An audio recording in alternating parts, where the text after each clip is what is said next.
Бейиш нуру. Исламияттын баатыр уулу Саад бин Абу Ваккас.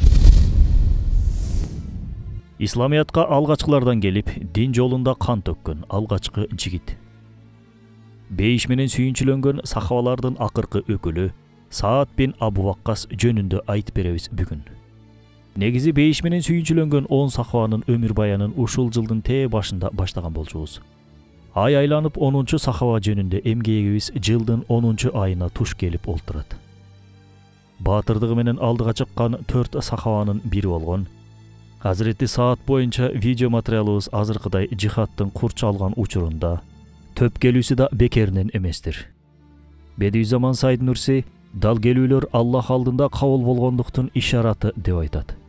Эмгегибизге байланышкан мындай дал келүүлөрдү биз да кабыл болгондуктун жишаны катары баалоо менен Аллахка шүгүрлөрдү айтып, кезектеги видео материалыбызды сунуштамакчыбыз. 593-жылы жаркка келген Саад бин Абу Ваккастын уруусу Зухра уулдарынан болчу. Эгер эсиңиздерде болсо, пайгамбарыбыз саллаллаху алейхи вассаламдын энеси Амина энебиз дал ушул уруудан болгон. Андыктан Hazreti Саад Аллах элчисине таекеда болуп кетет. Пайгамбарлык келген учурда ал болгону 17 жашта гана болгон. Саад бин Абу Ваккас Меккеде жаа атуусу менен атагы чыккан жигиттерден болгон. Жаа атуу өнөрүн ага атасы Малик бин Ухайб үйрөткөн. 17 жаштагы жаш жигит ыйман келтирерден мурун бир түш көрөт. Түшүндө айлана көзгө сайса көрүнгүс болуп турган караңгылык каптап турган. Бир убакта жаркырап чыга келген толгон айды көрөт да, жарыкка талпынып айга чуркайт. Жүгүрүп келип караса айдын жанында Hazreti Али, Зайд бин Харис, Абу Бакырлар турган экен. Hazreti Саад аларга карап таңдана, "Силер качан келдиңер?" деп сурады. Алар "Бир аз мурун эле келдик" деп айтышат. Саад бин Абу Ваккас бул түштөн өзгөчө бир сезимдер менен ойгонот. Кубаныч, толкундоо, айтор, жүрөгү бир жакшылыкка дуушар болгондой абалда эле. Жаш жигит бул түштү ичине катып жүрө алган жок. Дароо көптү билген жакын адамдарынан бири болгон Hazreti Абу Бакыр разияллаху анхуга барып айтып берет. Hazreti Абу Бакыр маселени баамдап, Саадты Расулуллахтын жанына ээрчитип барат. Алар барышканда Аллах элчиси намаз окуп жаткан болчу. Hazreti Саад пайгамбарыбыз саллаллаху алейхи вассаламды намаз учурунда арт жагынан көргөндүгүнөн улам анын ким экендигин так көрө алган жок. Аллах элчиси артына бурулуп, "Кош келипсиң эй Саад" деп айтканда толкундана түшкөн Саад "Мен түшүмдө да азыркыдай абалга калдым эле" деп ыйман келтирет. Ошондо мусулмандардын катарында Hazreti Абу Бакыр, Hazreti Али, Хадича энебиз сыяктуу саналуу гана адамдар бар болчу. Эсеп 10га жете элек кезде бул катарга Саад бин Абу Ваккас да кошулат. Ооба бир тууганым, Аллах Аль-Фатта. Ал нечендеген эшиктерди ачкан зат. Кимдир бирөөнүн көңүл эшигин бир түш менен, кимдир бирөөнүкүн бир азан менен, кимдир бирөөнүкүн бир аят же бир адамдын сөзү менен ачат. Себептерди жараткан Аллах, хидаятка жетелөөчү Аллах. Бирок кулдун өзү да аны ээрчүүсү керек. Демек, Саадта көңүлүн акыйкат нурuna жүздөнткөндүгүнөн улам Аллах анын жүрөгүн бир түш менен жарытты, нурдантты. Бүгүн адамдар жашоосу кимдир бирөөнүн берген мотивациясынан, кайсы бир бизнесмендин сөзүнөн улам өзгөрүп кеткенин айтышат го. Сахабалардын жашоосу хидаятка келүүсү менен түп тамырынан өзгөргөн. Жана кайып пардасы ачыла турган болсо да өзгөрбөй турган чалгабалга жетишкен. Анткени алар бүт жерде Аллахтын ысым сыпаттарын көрүп, аны унутпай турган даражага жетишкен эле. Эми аларды эч кимдин сөзү башына түшкөн эч кандай кырдаал багытынан адаштырып өзгөртө алчу эмес.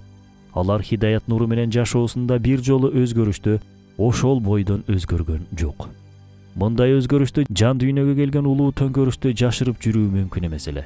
Бирок Hazreti Саадка бул боюнча эч кимге, айрыкча апасына да айтпоо буйрулду.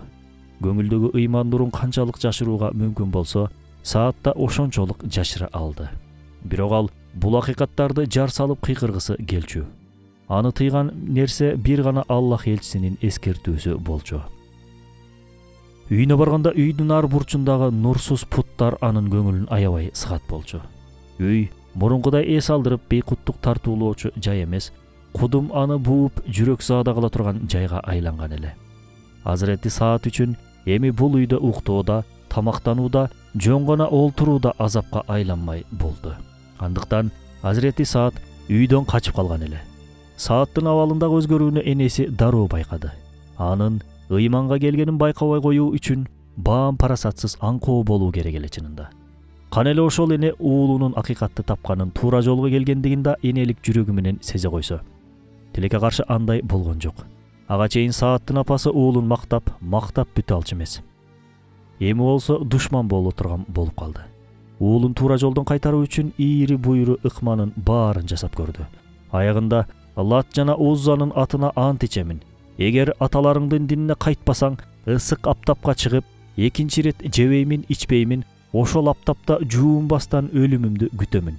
Мен өлгөндөн кийин сен өз энесинин башын жеди деген сөзгө каласың деп айтты. Туура. Натыйжада бул жак, бул дүйнө сыноо дүйнөсү.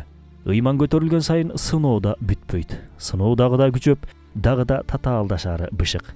17 жаштагы жаш жигиттин башына келген сыноосуна карабайсызбы? Анын бул сыноонун алдында көрсөткөн мамилесине карап, апасынын сөзүнө берген жообун угуп, такыр 17 жаштагы жигит деп ойлобойсуз. Кеминде 40тан өтүп калган, токтолуп калган киши деп ойлойсуз. Сахаба десе оюбузда ак сакалдуу кишилердин элеси жанданаары да балким мына ошондон. Эмесе бүт баары жап-жаш жигиттер болушкан башында. Кырчын курактагы Азирети Саад апасынын бул кылганына карата: "Апа, билесиң, мен сени жакшы көрөмүн. Эгер жанымды кааласаң, Аллахка ант ичип айтамын, мен сага жанымды беремин. Бирок сенин каалаганың менин ыйман келтирген баалуулуктарым болгон болсо, чын айтамын, мен динимди сенден да көбүрөөк жакшы көрөмүн.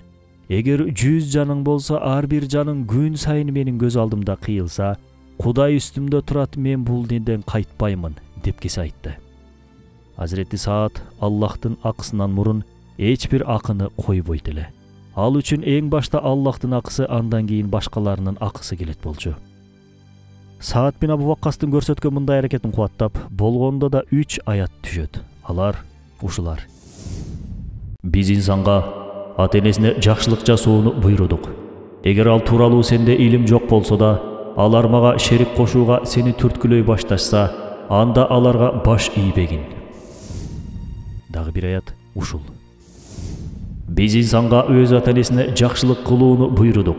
Энеси аны алсыздык дүнүсүнө алсыз болуп көтөрөт. Аны эмизүү мөөнөтү 2 жыл. Биз мага жана ата-энеңе шүгүр кыл, кайтуу мага" деп буйруганбыз. А эгер алар сени ал тууралуу сен билбеген нерселерди мага шерик кошууга үндөй башташса, анда аларга баш ийбе. Аларга мээримдүү бол жана мага моюн сунгандардын жолу менен бол. Андан соң кайтууңар мага. Мен силердин эмне кылгандыгыңар тууралуу кабар берем. Аталган аяттар ата-энеге баш ийүүнү буйруп, анын чегин да көрсөткөн эле. Ооба, ислам дини ата-энеге жакшылык мамиле кылууну буйруйт. Исра сүрөсүндөгү аяттарда ата-энеңер каарып силерге муктаж болуп турган учурда аларга уф деп да айтпагыла дейт. Ата-эне карыйт, жаш балалашат, кежирленип көңүлдөрүнө эч нерсе жакпай калат. Айрыкча мына ошол учурда ата-энебиздин кылыктарына чыдап, жакшы мамиле жана жылуу сөзүбүздү аябообуз абзел. Жөн гана төрүбүздө олтуруп дуасын берип олтурса, эмнеге уф дейт элек анан? Албетте, бала эле ата-энеге эмес, ата-эне да балага сыноо болот, кыйнайт, кыстайт. Турмуш бизди мына ушинтип бышырат, тагдыр бизди мына ушинтип сынайт. Бул кыйынчылыктарга жана сыноолорго сабыр кылуу менен жеңишке жетебиз. Натыйжада ибадат үчүн жаратылган эмеспизби? Ибадатыбыздын ичинде сабыр кылуунун да өз орду бар. Жогорудагы Куран аяттарында Азирети Сааттын кылган ишин тууралап тастыктап жаткан. Биз да ата-энебизге мамиле кылууда Азирети Саатты өрнөк кылып алып, ата-энебиз жаныбызды кааласа беребиз, жылуу мамилебизге муктаждыгы болсо көрсөтөбүз, орунсуз түрдө кыйкырса кыйкырыктарына чыдайбыз. Бирок Аллахтын буйругу жана тыюуларына каршы келген бир нерсе каалашса, аны орундатуудан ары турабыз, орундатпайбыз. Пайгамбарлыктын алгачкы жылдарында бир уч сахаба Абу Дуб дөңсөөсүндө жамаат болуп намаз окуп жатышкан. Мушриктер мусулмандардын жаратканга кылган саждасын көрүп алышып, оң коюп, тоң коюп ибадат кылат турбайсыңарбы дешип оозуна келгенин оттошуп мыскылдашат. Азирети Саад алардын айткан сөздөрүнө ачууланып, колуна тийген төөнүн сөөгүн алып ыргытканда, сөök Абдуллах ибн Хатталдын чекесин жарып кетет. Бул исламият атына төгүлгөн алгачкы кан болчу. Ислам жолунда төгүлгөн алгачкы кандын ээси Саад бин Абу Ваккас алгачкылардын адамы эле. сабиқуна әувәлун болууну эчак баштаган болчу ал. Расулуллах Саад бин Абу Ваккастын бул ишинен абдан ыраазы болот, бирок антпегениңде жакшы болмок деп айтат. Анткени ал учурда мусулмандардын саны аябай аз болчу. Бул окуядан кийин мушриктер дагы да кутурган иттей болуп, кол салуусун күчөтүүсү мүмкүн эле. Ошол күндөн тартып мусулмандар канчалык кордуктарга, зулумдуктарга туш болушса да, экинчи ирет күч колдонуу түрүндө каршылык көрсөтүшпөй турган болушат. Жана мунун аягы Мадинага хижрат кылуу эшигин мусулмандарга ачып берет. Мусулмандар Мадинага жаңы көч барышканда, жергиликтүү мунафык жөөттөр пайгамбарыбыз саллаллаху алейхи вассаламга кол салууну пландашат. Бул пландан кыжалат ойго кабылган Аллах элчисинин түн уйкусу качып, уктай албай жаткандыгын көргөн Айша энебиз эмне болгондугун сураганда, "О Хумайрам, мунафыктардын ниеттерин укпадыңбы? Алар мени өлтүрүүгө камынып жатышыптыр. Мен да этияттык чараларын ойлоп жатып уйкум качты. Кана эле Аллах салих кулдарынан бирөөсүн жөнөтсө да күзөтчүлүк кылса, мен да ал учурда бир аз болсо да уктап алсам" деди. Расулуллах бул сөздү айтар айтпас сырттан кылыч үнү угулат. Пайгамбарыбыз саллаллаху алейхи вассаламдын "Ким ал?" деген суроосуна "Менмин, я Расулалла, сенин тайкеңдин уулу, жөөттөрдүн ниеттерин угуп, сени коргоп чыгайын деп келдим" дейт Саад бин Абу Ваккас. Карасаңыз, сахабалар баш койгон мүдөөгө биз таш да кое албай жүргөндүгүбүз кандай өкүнүчтүү. Алар Аллах үчүн дегенде, пайгамбар үчүн дегенде ата-эне мындай турсун, жандарында аяшчу эмес. Аллах элчиси дегендик, алар үчүн жашоонун себеби дегендик. Алардын эң көп айткан сөздөрү "Ата-энем сага курман болсун, эй Расулуллах" болчу. Бул сөз жөн эле ооздон чыгып айтылган бойдон калбайт эле. Мезгили келгенде бул сөздөрдү далилдешкен да. Азирети Саад да бул сөзүн далай жолу далилдеп көрсөтө алды.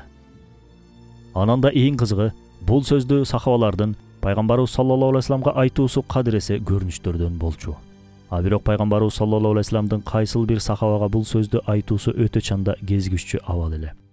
Ухудто Расулуллахты коргоо үчүн сахабалар коргон сыяктуу айланасын курчашат. Алардын арасында Азирети Саад көзгө атар жаачы болгондуктан ушундай тездик менен ок атып жатты дейсиз. Көргөн адам бир адам эмес, 10дон ашуун адам ок атып жатат деп ойлойт эле. Аллах элчиси да жөн турбай учуп келип жерге түшкөн душман окторун алып, "Ат, о тайкемдин уулу, ат! Ата-энем сага курман болсун. Ат ата кой" деп айтат. Пайгамбарыбыз саллаллаху алейхи вассалам бул сөздү эч кимге айткан эмес эле. Бул окуядан кийин бир гана Зубайр бин Аввамга айтат ушул сөздү. Башка эч кимге айтпайт. Саад бин Абу Ваккас согуш менен ооруган бир адам эле. Бирок бул согуш оорусу бир жерлерди талкалап жок кылуу үчүн эмес, зулумдук кылуу үчүн эмес, ыйман акыйкаттарын дүйнөгө жайып, ал жерлерди тирилтүү үчүн болчу. Анын башкаларга да бул акыйкаттарды жеткизип, бактылуулукка жеткирүү деген изги ниеттери бар болчу. Хижраттын 2-жылы Бадыр жүрүшү болуп өтөт. Аллах элчиси саллаллаху алейхи вассалам жихадка аттанам деп шайланып алган жашы жетелек бозуландарды катардан чыгарып жаткан. Азирети Сааддын иниси Умайр бин Абу Ваккас да канчалык боюн узун көрсөтүү үчүн буттарынын учуна турса да, бул катарга кошулуп калат. Умайр: "Я Расулалла, менин жашым жетилип 17ге келгенмин, ишенбесеңиз, Саад байкемден сураңыз, өтүнөмүн, мени да жихадка алгыла" деп ойлойт. Ыйлаган бир гана Умайр бин Абу Ваккас эмес болчу.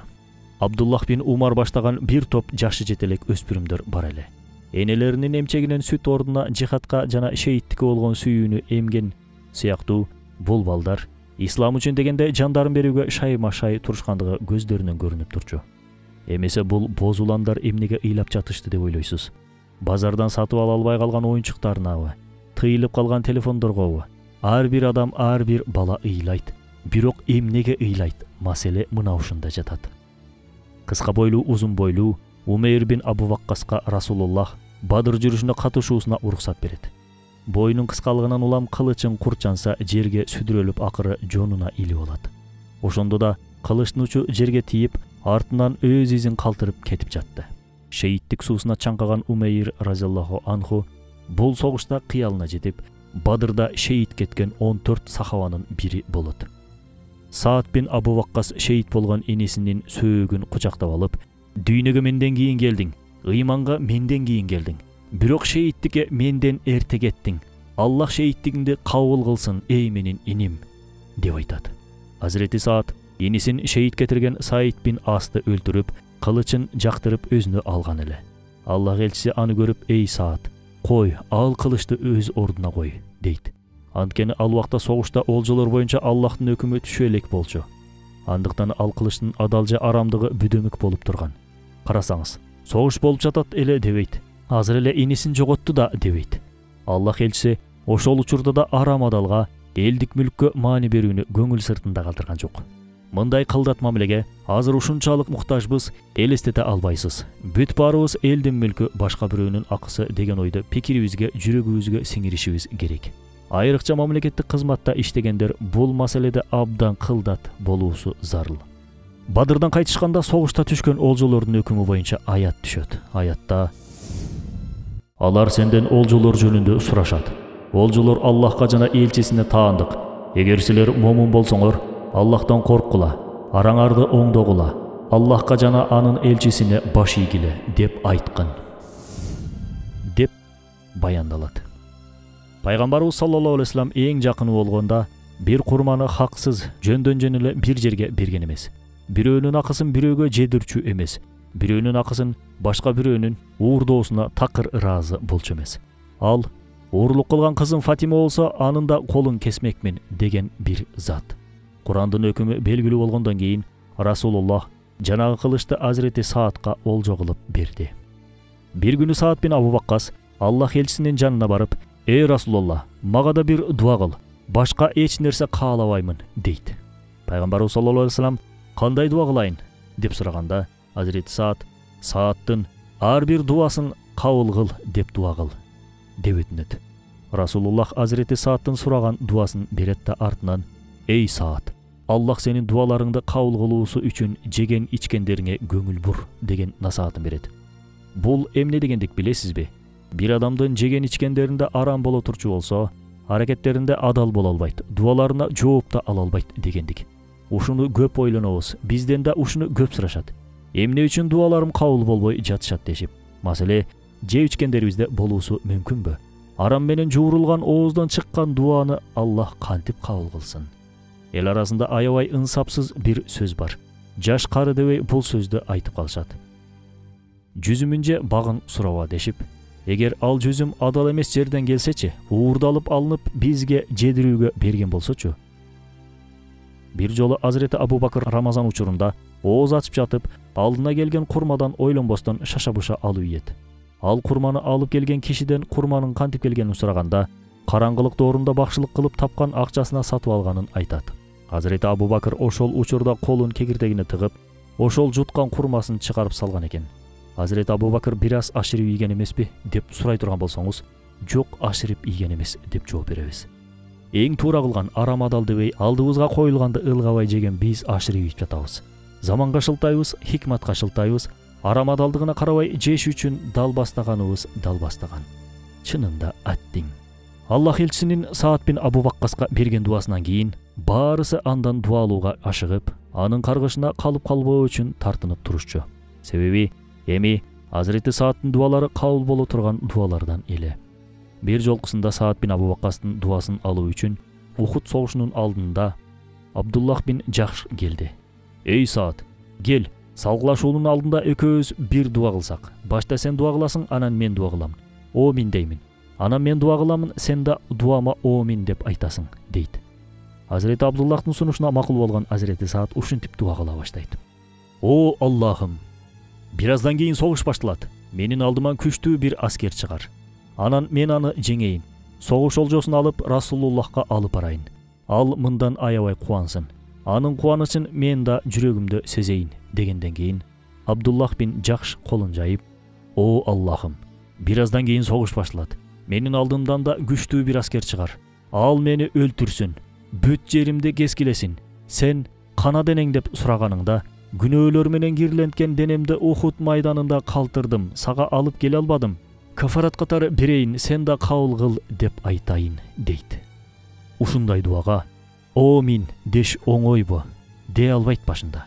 Бирок ошентип келишпедик беле дегенде, Азирети Саад берген уадасынан туруп «Омин» дейт. Көптөгөн шейттерди алып кеткен Ухуд Азирети Абдуллах бин Жахшты да өзү айткандай көрүнүштө алып кетет. Азирети Саад да өз айткандай Ухуд майданында Расулуллахтын көңүлүн ыраазы кылат. Ооба, Саад бин Абу Ваккас Аллахтын ыраазычылыгы үчүн чуркаган, динди жайуу үчүн жан талашкан кишилерден эле. Пайгамбарлар төрөсү Саад менин тайкем, кимдин ушундай тайкеси бар деп сыймыктанчу. Бир ирет мечитте Аллах Расулу ушул мечиттин эшигинен биринчи кирген адам бейиштик деди. Баарысынын көзү мечиттин эшигине кадалды. Бир убакта сакалынан суусу тамчылай Азирети Саад кирип келди. Пайгамбарыбыз саллаллаху алейхи вассалам 3 күн катары менен ушул сөздү айтты. Үчөөндө тең кайра ушундай көрүнүштө сакалы сууланган, сол колуна чокоюн кармаган Саад бин Абу Ваккас кирип келген эле. Бүгүн адамдар үчүн кимдин кантип байыгандыгы кызык болсо, ал учурда кимдин кантип Аллахтын ыраазычылыгын тапкандыгы кызыктырчу. Азирети Саад эмне кылды да Аллахты ыраазы кылды деген суроо Абдуллах бин Амрдын бүйүрүн кызытып, анын артынан түшүрттү. Азирет Абдуллах бин Амр кандайдыр бир шылтоону айтып, 3 күн Саад бин Абу Ваккастын үйүндө конок болуп калган болчу. 3 күн бою Азирети Саадты аңдып күзөтүп жүрдү. Карап көрсө, эч кандай деле өзгөчөлүк байкаган жок. Түндө тахажжудка турат бекен деп күттү, бирок Азирети Саад багымдатка чейин уктады жарыктык. Уйкудан турганда Аллаху акбар деп турат, уктап жатып эки жакка оодарылганда да сөзсүз бир зикир менен оодарылат. Мунун баары бизге Абдуллах бин Амрдын риваят болуп келген.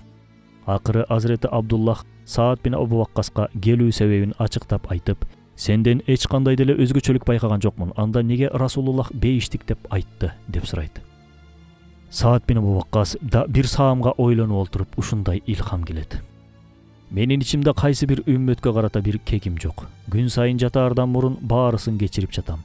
Менимче ошондон окшойт деп айтат. Ооба, кек сактоо да улуу инсандардын жишаны. Кечирим суроо, кечире билүү жөнөкөй инсандар аткара алчу иштерден эмес. Аллах бирөөнүн айыбын жашырган, адамдардын айыбын да жашырат. Адамдарга кечиримдүү мамиле кылгандарды Аллах да кечирет.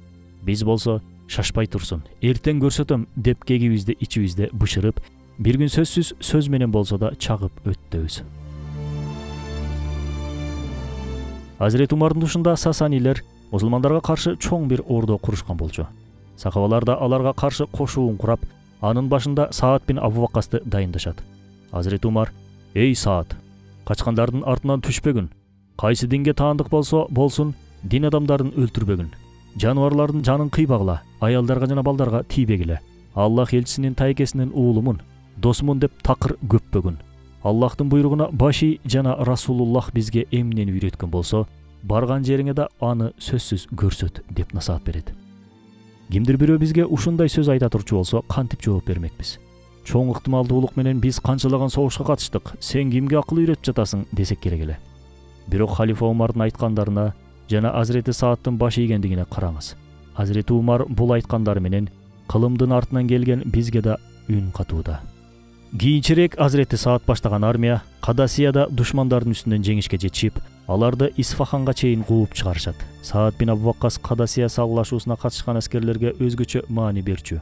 Бул боюнча Азирети Саад Бадырдагы аскерлердин фазилеттери ачык бир көрүнүштө билдирилбегенде, мен Кадасиядагы жоокерлерди да ошондой фазилетте көрмөкмүн деп айтат. Бул салгылашуу Ирандын багындырылуусундагы өтө маанилүү согуш болчу. Ошол учурда Саад бин Абу Ваккас аскерлердин саламаттуулугун көзөмөлдөө үчүн ошол тегерекке бир оорукана курдурат. Бул жерге кийин Азирет Умардын буйругу менен Куфа шаары салынат. Кийинчерээк Азирети Саад бул шаардын болушу болуп дайындалат. Ошол учурларда куфалыктар Азирети Саад жөнүндө ушактар чыгарышып, маселени Азирети Умарга чейин жеткиришкен эле. Алардын айтуусу боюнча Азирети Саад таделе эркансыз, башкача айтканда толук эрежелерин аткаруу менен намаз окуйт. Олжону адилеттүү таратпайт деп айыпташат. Халифа Умар Мухаммад бин Масламаны окуянын чоо жайын билип келүү үчүн Куфага жөнөткөн болчу. Ага чейин эл арасында бул ушак Азирети Саадтын да кулагына жетет. Ошондо Саад бин Абу Ваккас буга чейин эч кимге айтпаган окуясын ошол жерде айтып берет. Бул дин бул күндөргө кантип жетти билесиңерби? Нечендеген азап кыйынчылыктар менен келди. Меккеде мушриктер мусулмандарга бойкот жарыялашканда, айлап күндөп ачка калдык. Пайгамбарыбыз саллаллаху алейхи вассалам баш болуп ачкалыктан дарактын жалбырактарын жеп жүрдүк. Бир күнү кечинде дары талганы чыгып эскирген бир тери таап алдым. 3 күн ошонун даамын соруп жүрдүм. Бүгүн силер эч кандай мээнетсиз динди таап алып, эми бизди сындап жатасыңарбы деп айтат. Ооба, Сахабалардын көргөн кыйынчылыгын, кыпындайда бөлүгүн көрбөй туруп, сахабалардын дарегине таш ыргыткандар бар. Аларды ар кандай күнөө менен айыптап, аларды сындыгандар да бар. Аларда бизге окшогон эле адам да деп аларга өзүн теңегендер бар. Туура, аларда адам катары кемчиликтери болуусу мүмкүн. Бирок алар сахабалар. Биз 1000 жакшы болсок да сахаба боло албайбыз. Ананда алардын кемчиликтерин издегендин ордуна алардын жакшы жактарын изилдеп, өрнөк алганга аракет кылсак дагы да жакшы болбойбу? Сахабалардан сабыр кылууну, шүгүр кылууну үйрөнсөк кандай сонун болмок? Элдин колунда ошончо болсо да шүгүр кылуу азайып кетти. Кандайсың деп сурасаңыз, жүрөбүз шүгүр кыбырап коюп, Кудай деп акырын деген сөздөрүндө да нааразычылык сөздөрүн көрүүгө болот. Сахабалардын күндөп түндөп ачка калган күндөрү болгон. Ошондо да тилинде шүгүрү бар болчу. Биз күндө жейбиз, ичебиз, күндө кийинебиз, бирок наалыганыбыз наалыган. Бүгүн элдин басымдуу бөлүгү үйлүү жайлуу, Кудайга шүгүр. Азыр үйү жоктор эмес, үйүнө батпай жаткандар бар. Ошондо да нааразы. Ким берди десе Аллах берди дейт. Бирок Кудайда акысы калгансып шүгүрсүз. Курсагыбыз токтугунан кутуруп, куфалыктарга окшоп, ар кандай айың сөздөрдү чыгарып отурабыз. Ток чычканга тоңмай жакпайт деген макал дал бизге айтылган сындуу. Азирети Умар Саад бин Абу Ваккаска жала жабылгандыгын аныктап, аны кайра Куфага мэр кылып дайындайт. Бирок Азирети Саад кабыл кылбай коет. Азирети Усмандын өлүмүнөн кийин фитнадан алыс болуу үчүн Мадинага жакын жердеги Акик деген айылга келет. Ошол бойдон өмүрүнүн акырына чейин жашоосун айылда өткөрөт. Жамал, Сыффин жана башка кандуу окуяларда Саад бин Абу Ваккаска армиянын башына келүүсү үчүн түшкөн сунуштар түшөт. Аларга карата эгер мага оозу кулагы болгон, ананда мага ушул момун, ушул капыр, ушул чагамчыл деп ишарат кыла турган бир кылыч берсеңер, силер айткан жерге барып согушууга даярмын деп жооп берет. Саад бин Абу Ваккастын көздөрү өмүрүнүн акыркы жылдарында сокур болуп калган эле. Абдуллах бин Саиб аттуу киши Азирети Саадка өзүңдүн ден соолугуң үчүн дуа кылсаң болбойбу? Сенин дуаң кабыл боло турган дуалардан. Дуа кыл да көзүң айыгып кетсин, көрө баштайсың деп айтканда, Азирети Саад: Абдулла, мен өзүмдүн абалымдан ыраазымын. Раббим үчүн колдорумду эмне үчүн ачаарымды да жакшы билемин деп жооп берет. Ошол күндөрдө уулуна: баланча жерде сандыкта бир көйнөк бар, ошону алып кел. Мен өлгөндө ошол көйнөктү мага кепин кылып кийгизесиңер деп айтканда, баласы: ата коюңузчу, кайдагы эски көйнөгүңүздү? Сизге базардан жаңысын алабыз деп жооп берет. Саад бин Абу Ваккас: ал көйнөктүн сырын билсең антпейт болчусуң. Ал менин Бадырда кийип жүргөн көйнөгүм. Ал көйнөккө ошол майданда шейит кеткен абаң Умайрдын каны тийген. Абаңды боорума кычактап турганымды көргөн Расулуллах мени ошол абалды көрүп артымдан таптап сылаган. Пайгамбардын колу, абаңдын каны, Бадырдын элестери бар ал көйнөктө деп ачыктап берет. Хижраттын 55-жылы Саад бин Абу Ваккас разияллаху анху 85 жашында дүйнө салат. Ал кайтыш болгондо бейиш менен сүйүнчүлөнгөн 10 сахабанын эч кимиси жок болчу. Баарысы о дүйнөгө кеткен болчу. Азирети Саад да акыркылардан болуп өз досторунун катарына кошулат. Аллах бизди да ошол улуу 10 сахабага бейиште кошуна болгондордон кылсын.